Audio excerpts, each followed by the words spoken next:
भारतीय लोकतंत्र के इतिहास में क्या वाकई एक ऐसा मोड़ आ गया है जहां खुद चुनाव आयोग की निष्पक्षता पर सबसे बड़े सवाल खड़े किए जा रहे हैं।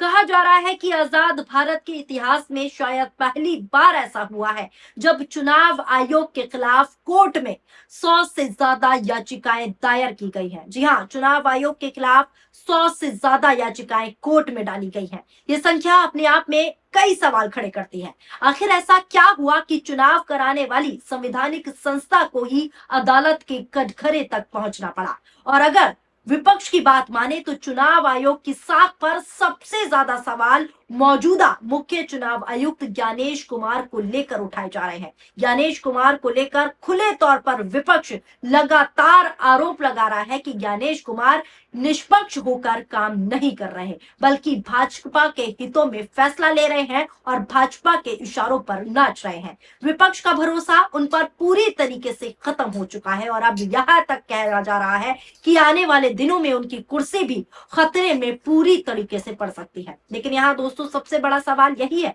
कि आखिर चुनाव आयोग के खिलाफ इतनी बड़ी संख्या में, छोटी मोटी संख्या नहीं है, 110 याचिकाएं क्यों दाखिल हुई? अदालत ने इस पूरे मामले में क्या कहा? और दूसरी तरफ तृणमूल कांग्रेस यानी कि टीएमसी के अंदर असली टीएमसी कौन है, इसे लेकर जो सियासी जंग छिड़ी हुई है उसका चुनाव आयोग से क्या संबंध है? आज की इस रिपोर्ट में हम आपको एक एक पहलू पर विस्तार से जानकारी देंगे। नमस्कार, आदाब, सत श्री अकाल। मैं हूं आपके साथ फराह खान और आप सभी देखना शुरू कर चुके हैं पीआरबी। दोस्तों वीडियो को अंत तक जरूर देखिएगा और अगर आप चैनल पर नए हैं तो चैनल को सब्सक्राइब जरूर कर लीजिए। सबसे पहले बात करते हैं चुनाव आयोग के खिलाफ दाखिल हुई 100 से ज्यादा याचिकाओं पर। दोस्तों जानकारी के मुताबिक खबर सामने आई है कि पश्चिम बंगाल विधानसभा चुनाव के दौरान चुनाव आयोग के खिलाफ कलकत्ता हाईकोर्ट में 100 से ज्यादा याचिकाएं दायर की गई। 100 से ज्यादा मुकदमे। चुनाव आयोग के फैसलों को चुनौती दी गई और बड़े आरोप लगाए गए। आरोप लगाया गया कि आयोग निष्पक्ष तरीके से काम नहीं कर रहा, भाजपा के इशारों पर नाच रहा है। हेडलाइन देखिए, स्क्रीन पर हेडलाइन दिखा रही हूं। बंगाल चुनाव में निर्वाचन आयोग के विरुद्ध दर्ज हुए 100 से अधिक मामले। एक और हेडलाइन देखिए, चुनाव आयोग पर कैसे मुकदमे दर्ज हुए हैं, नजर डालिए। पश्चिम बंगाल चुनावों के दौरान चुनाव आयोग के खिलाफ 100 से अधिक याचिकाएं दायर की गई। अब विस्तार से आपको पूरी खबर सिलसिलेवार तरीके से दिखाती हूँ, इस रिपोर्ट पर नजर डालिए। बंगाल में हाल में हुए विधानसभा चुनाव के दौरान निर्वाचन आयोग यानी कि ईसी के खिलाफ कलकत्ता हाई कोर्ट में 110 याचिकाएं दायर की गई, लेकिन कोर्ट ने आयोग के सभी फैसलों को सही ठहराया। आपको बता दो, इस अहम राज्य में अप्रैल में 2 चरणों में चुनाव हुए थे, जिसमें भारतीय जनता पार्टी ने तृणमूल कांग्रेस के 15 साल के शासन को खत्म किया और पहली बार सरकार बनाई, यानी पहली बार बीजेपी की सरकार बनी। चुनाव में तृणमूल और निर्वाचन आयोग के बीच तनातनी बनी रही। आधिकारिक आंकड़ों से पता चलता है कि 15 मार्च को चुनावों की घोषणा से लेकर पूरी प्रक्रिया खत्म होने तक चुनाव आयोग और उसके फैसलों के खिलाफ कुल 110 मामले दर्ज किए गए हैं। 10, 20, 30 नहीं, पूरे 110 मामले दर्ज। अधिकारियों ने कहा कि इनमें से किसी भी मामलों में चुनाव आयोग के खिलाफ कोई प्रतिकूल आदेश नहीं आया। इस चुनाव के दौरान चुनाव आयोग को कड़ी जांच, कानूनी चुनौतियों और तो और आलोचनाओं का सामना करना पड़ा, खासकर राज्य की तत्कालीन सत्ताधारी पार्टी तृणमूल कांग्रेस की ओर से। दोस्तों आपको बता दूं, विपक्षी दलों ने चुनाव आयोग पर भाजपा की सीधी और साफ मदद के लिए पक्षपाती चुनाव कराने का सीधा बड़ा आरोप लगाया है। विपक्ष खासकर तृणमूल कांग्रेस, ममता बनर्जी, अभिषेक बनर्जी लगातार ये आरोप लगाते रहे हैं कि चुनाव आयोग ने निष्पक्ष भूमिका नहीं निभाई। ममता बनर्जी कई बार सार्वजनिक मंचों से ये कह चुकी हैं कि उनकी पार्टी चुनाव हारी नहीं बल्कि उन्हें हराया गया और ये पूरा षड्यंत्र बीजेपी और ज्ञानेश कुमार ने रचा। उनका आरोप है कि चुनाव आयोग ने भाजपा को फायदा पहुंचाने वाला सीधा बड़ा रवैया अपनाया। इसी आरोप के आधार पर टीएमसी की ओर से कई कानूनी चुनौतियां भी दी गई और चुनाव आयोग के फैसलों को अदालत में चैलेंज भी दिया गया। अब इसी बीच एक और बड़ी राजनीतिक विवाद जो है, एक बड़ी राजनीतिक घटनाक्रम निकलकर सामने आया है। ये विवाद है कि आखिर असली तृणमूल कांग्रेस किसकी है? यानी अब लड़ाई सिर्फ चुनाव परिणाम तक सीमित नहीं रही, बल्कि पार्टी के नाम, चुनाव चिन्ह, संगठन और अधिकार तक पहुंच गई है। ममता बनर्जी और ऋतुव्रत बनर्जी के नेतृत्व वाले गुट के बीच राजनीतिक संघर्ष लगातार तेज होता दिखाई दे रहा है। राजनीतिक गलियारों में ममता गुट और बागी गुट के बीच खींचातानी तेज हो गई है। ऋतुव्रत बनर्जी के नेतृत्व वाला गुट दावा कर रहा है कि उनके साथ पार्टी के अधिक विधायक और संगठन के लोग हैं, इसलिए वही असली टीएमसी है। वहीं ममता बनर्जी की बात करूं तो ममता बनर्जी का गुट इस दावे को पूरी तरीके से खारिज कर रहा है और खुद को असली तृणमूल कांग्रेस बता रहा है।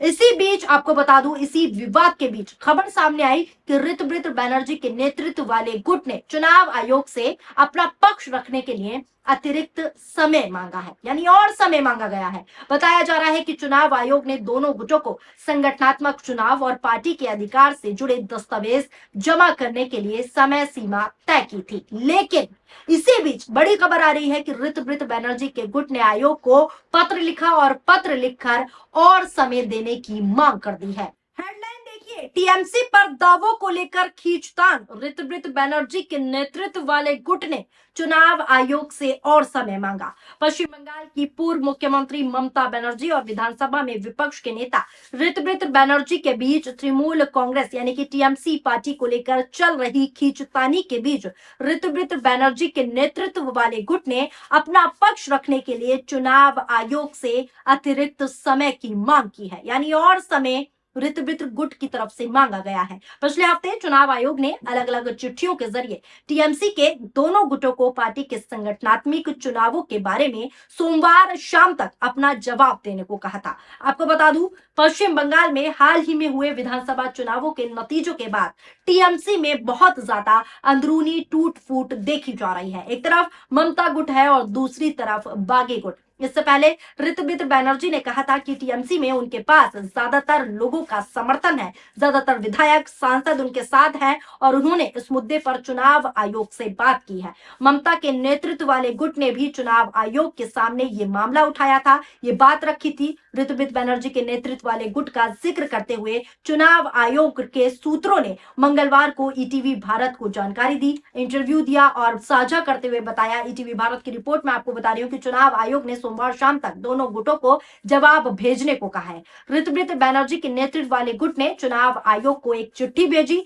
चिट्ठी के बारे में ज्यादा जानकारी दिए बिना चुनाव आयोग के सूत्रों ने कहा कि उन्होंने यानी कि ऋतुव्रत का जो गुट है उन्होंने मामले पर अपना पक्ष रखने के लिए और समय मांगा है। अब इसके बाद दोस्तों सोशल मीडिया पर तरह तरह की चर्चाएं शुरू हो गई, तरह तरह के लोग सवाल खड़े करने लगे। कुछ लोग ये दावा करने लगे कि बागी गुट के पास अपने दावे को साबित करने के लिए पर्याप्त सबूत है ही नहीं, इसीलिए बागी गुट अतिरिक्त समय मांग रहा है। अतिरिक्त समय इसलिए ही मांगा गया है। उधर चुनाव आयोग पूरे मामले में दोनों पक्षों के दस्तावेजों और दावों की जांच कर रहा है, यानी एक तरफ टीएमसी के अंदर असली और नकली संगठन की लड़ाई लगातार जारी है, लगातार सुर्खियों में है, तो दूसरी तरफ चुनाव आयोग की निष्पक्षता पर भी बड़े बड़े सवाल उठ रहे हैं। ज्ञानेश कुमार को लेकर विपक्ष लगातार हमलावर बना हुआ है। ज्ञानेश कुमार सीधे टारगेट पर है। बड़ा आरोप ज्ञानेश कुमार पर है। विपक्ष का आरोप है कि चुनाव आयोग अब एक स्वतंत्र संवैधानिक संस्था की तरह काम नहीं कर रहा,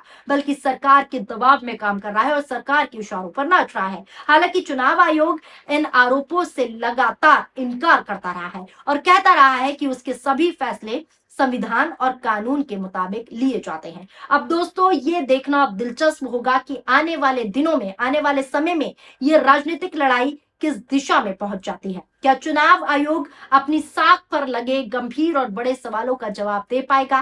क्या टीएमसी के दोनों गुटों के बीच चल रही लड़ाई किसी निष्कर्ष तक पहुंचेगी? और सबसे अहम, सबसे बड़ा सवाल, क्या विपक्ष के आरोप केवल राजनीतिक हैं या आने वाले समय में कोई नया मोड़ देखने को मिलेगा? सभी सवालों के जवाब फिलहाल नहीं है। सभी सवालों के जवाब आने वाले दिनों में देश की राजनीति की दिशा तय कर सकते हैं। फिलहाल इतना तय है, इतना क्लियर है कि चुनाव आयोग, ज्ञानेश कुमार और तृणमूल कांग्रेस तीनों इस समय देश की सबसे बड़ी राजनीतिक बहस का केंद्र में है। आप इस पूरे मामले पर अपनी क्या राय रखते हैं? क्या विपक्ष के आरोप सही हैं जो ज्ञानेश कुमार के ऊपर लग रहे हैं, या फिर ये केवल और केवल राजनीतिक आरोप या प्रत्यारोप है का हिस्सा है? अपनी राय हमें कमेंट के जरिए जरूर दीजिएगा। वीडियो पसंद आई हो तो वीडियो को शेयर कीजिए। शुक्रिया, धन्यवाद।